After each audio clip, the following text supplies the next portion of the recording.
identification with our desires and aversions. There's nothing wrong with desire. It's part of the human condition. It's the attachment to the desire, the outcome, the desired outcome, that creates suffering if we don't get what it is. Desire is just a wave in the ocean of awareness that arises. And it comes and goes. When we satisfy a desire, what happens to the desire? You had a desire to eat something because you were hungry or because it appealed to you. Then you eat it. What happens to that desire? It disappears. So we're not our desires. They arise just like thoughts, and they subside just like thoughts. In fact, when you have a desire to move toward something, and you realize what it is that you're moving toward, you become one with it, what happens to the desire is it's a movement toward the object, or sometimes there's an aversion, it's a movement away from something. But once you've realized that desire, the desire subsides, and what remains, even if it's for a moment, is stillness. And so love, in a way, in its action form, is the urge to merge with the object of the love.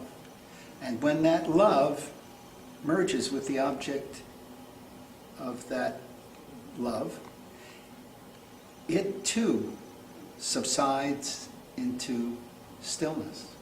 It becomes one, essentially. Empty, the void, freedom, the peace. So that's how love brings you home. Another path home is through truth.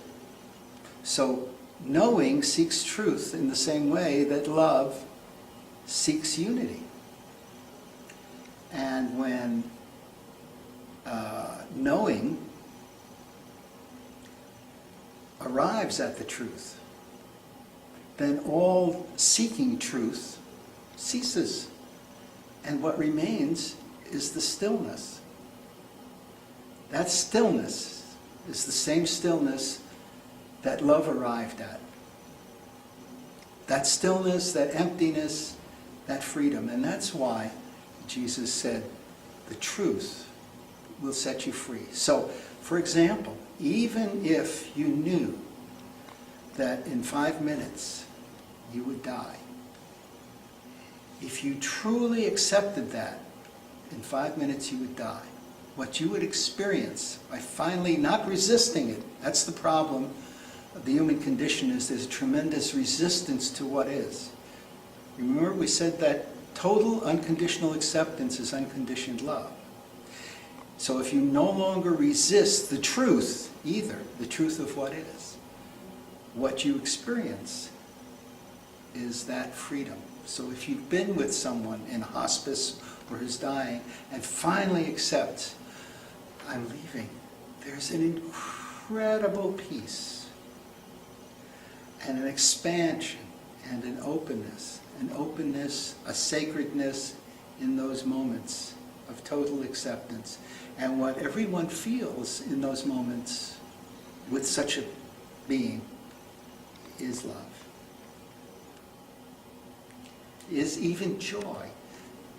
Because the release of a form is an opening, once again, to that which is beyond form, prior to birth and after death, to immortality itself, to oneness with Source.